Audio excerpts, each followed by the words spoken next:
Pernah nggak kamu merasakan kalau hidup kamu itu udah terlalu jauh berantakan? Sampai-sampai kamu berpikir kalau mungkin aku ditakdirkan memang untuk gagal. Kalau iya, mungkin kamu nggak pernah mendengar kisah tentang mereka. Karena kru topi jerami bukan kumpulan orang yang hidupnya sempurna. Mereka adalah orang-orang yang pernah kehilangan, dihancurkan, ditinggalkan, bahkan sampai kehilangan alasan untuk bermimpi. Luffy bertemu Zoro ketika Zoro sedang menunggu eksekusi. Seorang pendekar yang kehilangan sahabat masa kecilnya, Kuina, tapi dia memilih menanggung janji untuk menjadi pendekar pedang terhebat di dunia. Lalu ada Nami, seorang anak yang kehilangan ibu dan kampung halamannya. Dipaksa bekerja di bawah Arlong demi membebaskan orang-orang yang ia cintai. Selama bertahun-tahun, Nami tersenyum sambil menyembunyikan luka yang tidak pernah bisa ia ceritakan. Dan ketika pada akhirnya Nami berkata, "Tolong aku," Luffy tidak bertanya panjang. Dia meletakkan topinya, kemudian berkata, "Tentu saja." Sanji pun bukan sekedar koki biasa, dia pernah kelaparan sampai hampir mati bersama Zeff.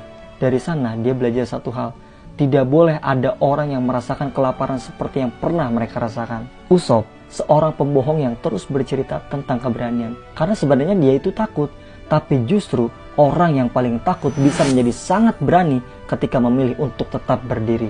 Chopper tumbuh sebagai rusa yang dianggap monster. Robin yang kehilangan seluruh rumahnya di Ohara dan bertahun-tahun hidup sebagai buronan hanya karena ingin mengetahui sejarah dunia. Franky harus kehilangan orang yang dia anggap sebagai keluarga. Brock kehilangan seluruh kru dan hidup sendirian selama puluhan tahun. Dan Jinbe membawa luka tentang kebencian manusia dan manusia ikan, tapi tetap memilih untuk memperjuangkan perdamaian. Mereka semua itu berbeda, latar belakangnya berbeda, lukanya berbeda, mimpinya berbeda, tapi ada satu hal yang sama. Mereka semua pernah merasa sendirian. Sampai akhirnya mereka bertemu Luffy, bukan seseorang yang menjanjikan hidup tanpa masalah, tapi seseorang yang berkata secara sederhana, "Kalau kau ingin pergi ke sana, aku akan membawamu." Dan mungkin itulah arti sebenarnya dari sebuah perjalanan. Kita tidak selalu membutuhkan seseorang yang bisa memperbaiki hidup kita.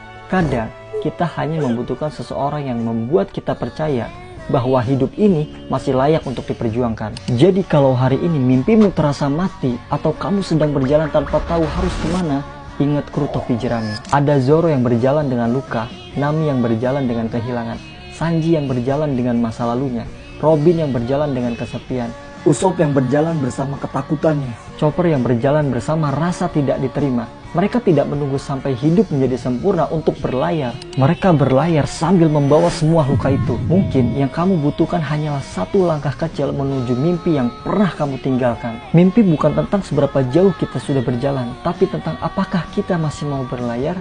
Dan kalau kisah ini mengingatkanmu pada seseorang yang sedang kehilangan